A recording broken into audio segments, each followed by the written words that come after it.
Mana shu buyuk Robbimizga kichkinacha banda bo'lib, qul bo'lib biz bugun isyon qilamiz. Namoz o'qi deydi, o'qimaymiz biz. Zino qilma deydi, zino qilamiz. O'g'irlik qilma deydi, o'g'irlik qilamiz. Foiz masalasi, zino masalasi, boshqa masala, Alloh qilma degan chegaralarni buzamiz biz.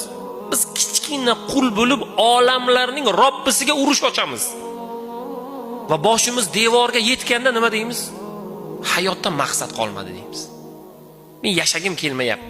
Bir gap aytingki deydi, bugun oxirgi kunlarda ko'paygan. Bir gap aytingki, domla men shu gapingizdan men motivatsiya olay deydi. Birodar, biz unaqa gap gapira olmaymiz. Unaqa gap Qur'onda bor. O'zingizni kitobingizni o'qing, oching, o'qing. Alloh taolo nima dedi? Har bir qiyinchilikdan keyin yengillik bor dedi. Qilgan har bir gunohingizga jazo bor dedi. Shuni oling, istig'for ayting, qilgan gunohlar